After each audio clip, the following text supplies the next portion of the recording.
messieurs, bienvenue à Série 15, votre web TV dédiée au rugby languedocien de la 4e série à honneur. Diffusée mercredi, jeudi et vendredi sur série15.fr. Avec mes céréales chroniqueurs. Bonjour Stéphane. Salut Alain. Bonjour Michel. Salut Alain. Bonjour Xavier. Salut Alain. Commençons par la 4e série. Alors, oui, excuse-moi, parce que l'heure est grave. J'ai bien peur que ce soit la dernière émission. Au rythme où ça va. Non, en fait, on se régale tellement qu'on va lancer un message à nos 4 représentants qui restent gagnés, parce qu'on veut continuer vraiment l'émission. Au moins une semaine ou deux de plus. Je pense que... Ouais, voilà. ça nous ferait plaisir. Puis Dimitri aurait peut-être le temps de revenir. Voilà, il passe son BTS mais oui, Dimitri d'ailleurs. Il passe son BTS soudure.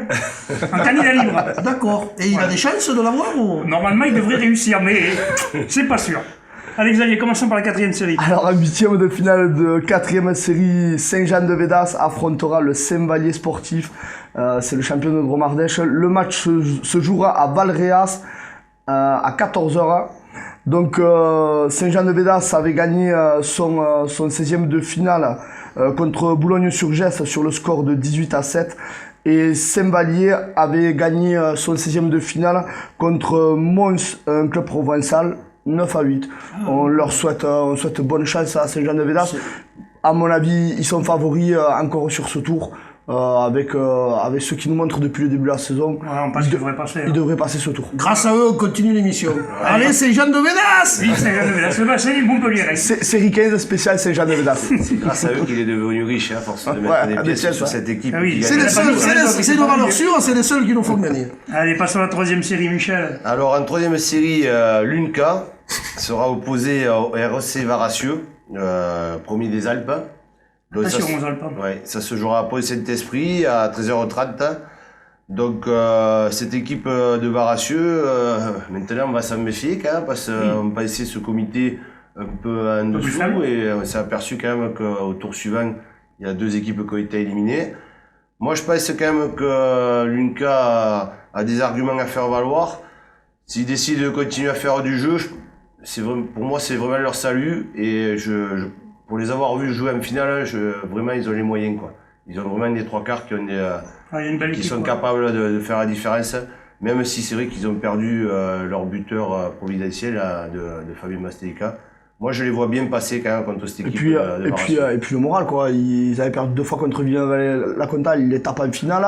Ils prennent le champion catalan, Ponteia, ils les battent. Enfin, des fois, le premier du Languedoc contre le pays du premier catalan, c'était une finale championnat de France. Donc là, maintenant, c'est une 16e.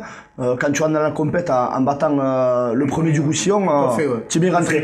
Il suffit de ne pas les prendre à la légère, puisque bon, je pense qu'ils seront en alerte vu que ces joueurs des Alpes ont déjà éliminé 2 équipes de chez nous.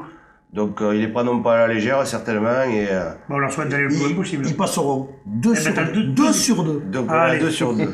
Allez, allez-y, alors maintenant l'honneur. Oui, honneur, donc c'est les 8e de finale qui auront lieu dimanche. Donc 2 représentants du Languedoc, le rugby club Palavas Légenais, qui sera opposé à Balma, à Uzerche. Un club du Limousin qui a fini numéro 3 du Limousin, mais qui apparemment belle équipe, c'est une équipe Uzerche à l'époque, c'était en fédéral 3. Oui. Voilà, c'est des équipes là, qui ont des arguments qui doivent être un peu solides devant. Voilà, mais bon, sur le volume de jeu et sur la fin de saison de Palavas, qui n'a pas perdu depuis quelques temps, qui est en forme physiquement, s'ils arrivent à maîtriser, parce que c'est un peu leur souci, un petit peu la discipline, de pas prendre de carton, je pense qu'ils passeront ce tour. Voilà, ils peuvent s'appuyer sur leur buteur, la Pérez, qui est un bon petit numéro 10, jeune en plus. Moi, je pense que Palavas a de sérieux arguments. Oui, on sent que mentalement, ils sont prêts à franchir ils sont prêts. Mais c'est surtout, enfin, à mon sens, c'est surtout une équipe quand même qui produit beaucoup de jeux. Et on sait que sur ces matchs de championnat de France, c'est ceux qui payent le plus. Tout à fait. Bon, ils commencent à faire beau, je dis bien ils commencent. Voilà, donc les parcours risquent de souffrir, tout à fait. Voilà, là, il faut déplacer le ballon et ça veut bien le faire. Et puis ils sont libérés de soucis, ils montent. Donc maintenant, c'est vraiment que du bonus, d'aller chercher d'aller le plus loin possible et de chercher éventuellement un autre doublé. Voilà. 3 sur 3, allez, on va le miser. Allez, on le mise, 3 sur 3. Donc le 4e représentant, donc c'est l'avenir bleu et blanc, qui sera opposé au tombeur de Conques-Villomoustousou. Donc la rencontre aura lieu à Toulouse, sur le terrain du Touec, il me semble. Voilà, et donc ils seront opposés à Saint-Lary, donc des Bigourdans, qui sont solides, mais belle équipe aussi. Mais l'avenir bleu et blanc, est prévenu. Voilà, donc parce que je pense qu'ils vont avoir des informations par contre. Enfin, de vous à moi, quand même, quand on a vu jouer les deux équipes, je pense quand même que Bleu-Blanc est plus complet. Plus complet, et surtout, là, jeune. Là ils ont vraiment envie de faire quelque chose. Je veux dire, et puis ce match peut être peut-être décisif pour la montée en Fédéral 3. Je pense donc il y a un enjeu quand même. Ils ont encore en travers leur demi-finale perdu contre Palavas et voilà, ils ont manqué une compète. Moi j'ai l'impression que celle-là ils vont pas la manquer. Ouais. Ils sont voilà, comme disait Steph, ils sont peut-être à un tour de la montée. Normalement en gagnant ce match-là, ça devrait être bon. Ils ont un truc à faire. Et ils ont la dynamique, on va le voir tout à l'heure avec l'équipe B, donc ça veut dire qu'ils doivent avoir 50 types aux entraînements, donc présents. C'est intéressant de travailler à ce moment de la saison, là c'est bien. Tout à fait, en plus ils ont enchaîné tous les matchs durs, là, le premier des Catalans, enfin, et du coup je pense qu'ils sont vraiment prêts. Et vraiment, on leur souhaite de continuer parce que c'est vraiment une belle équipe qui mérite sa montée. D'aller loin. Et on peut dire que votre émission préférée va continuer parce qu'on va tous miser sur un 4 sur 4. Voilà. Allez, 4 sur 4, ça serait bien. Il faut le souhaiter. Allez, Michel, nous passons en réserve. Alors, mais justement, le 5e, c'est la réserve de l'ABB hein, qui va rencontrer Saint-Saturnin les Avignon. Donc, ça va se jouer à Beaucaire.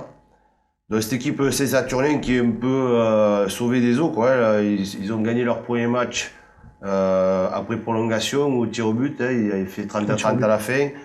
Là, le match d'avant, ils ont gagné 24-22 contre Issoire. Ouais, ils s'en sortent bien, je pense. Donc ils s'en sortent in extremis. Ou ils ont peut-être un gros mental. Ou ils ont un gros mental. Enfin, moi, je vois quand même cette équipe de l'ABB bien complète. Hein. Oui. Je l'ai mis très loin dans la compétition. Leur large victoire contre Aix le prouve, puisque Aix quand même avait été champion. Faisait partie des belles équipes. Voilà, faisait partie des belles équipes qui avaient été champions. Donc ça prouve bien que cette équipe de l'Avenir Bleu et Blanc a du potentiel.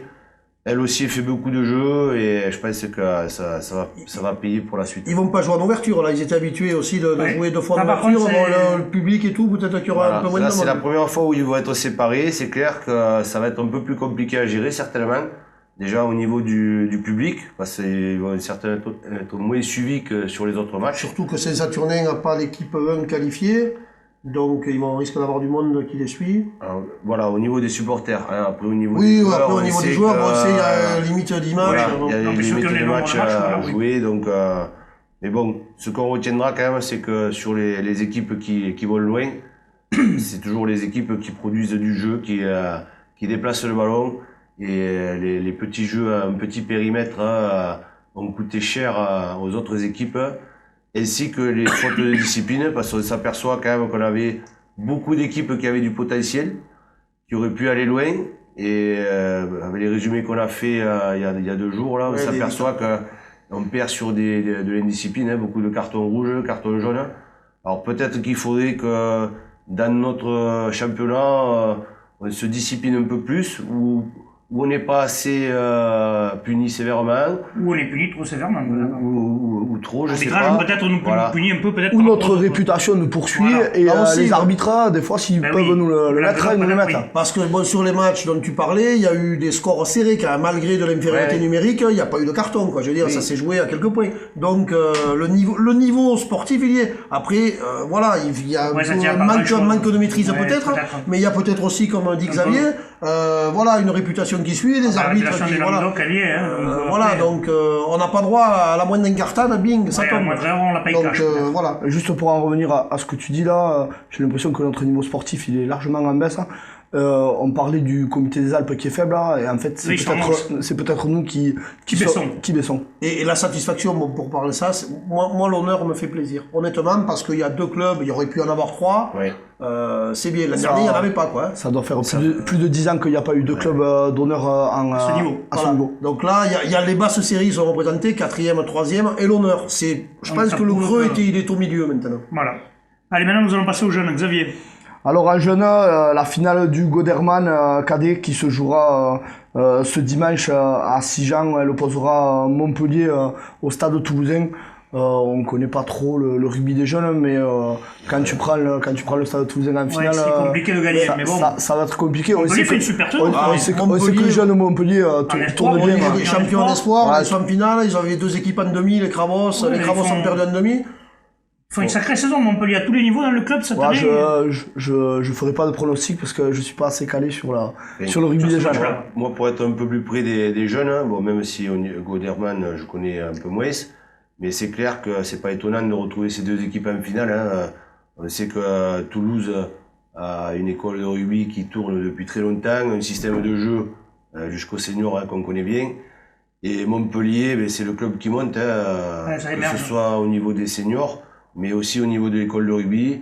Vous en parliez tout à l'heure, hein, les résultats des espoirs, de ceux qui étaient en dessous, là ils sont en finale. Hein. C'est vraiment deux belles écoles qui se rencontrent. Et je pense qu'on peut s'inspirer un peu de ce qui se passe dans ces deux clubs pour travailler nous aussi de notre côté. D'accord. Un petit mot, messieurs? Ouais, juste un truc là sur un club du Languedoc, bon on n'en parle pas parce qu'il n'est pas en série, c'est le club de Lecate, 20 ans d'existence. Ce club, il monte en Fédéral 2 et ils sont encore qualifiés, ils sont en quart de finale de Fédéral 3. Donc ils vont jouer contre Bergerac, une grosse équipe qui a perdu qu'un match de poule. Enfin, on leur souhaite bonne chance d'aller vraiment le plus loin possible. C'est bien pour le Languedoc, c'est le dernier club qui est encore qualifié en fédéral. Bon, mais c'est bien. On va remercier aussi tous ceux qui nous envoient les résumés de match. Merci. On se retrouve mercredi prochain. Transpirez bien sur tous les terrains. Au revoir. Allez, au revoir. Au revoir. T'es gentil, je le ferai si tu veux. C'est vrai que tu fais, t'as compris? Il n'y a rien à faire, Le cher sur le vif. Il est fou, lui. Ça y est, maintenant, on a les scribes qui se révoltent. On a les trucs, attends. On va le dire.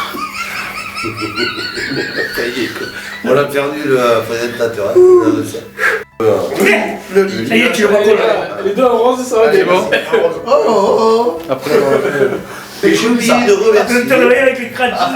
tous les joueurs de Villeneuve, de Saint-Jean-de-Védas, Frédéric, Thomas, ainsi que ses enfants. Toi, tu parles avec tous les mecs de la guitare là. Oui, attends, il y a forcément tous les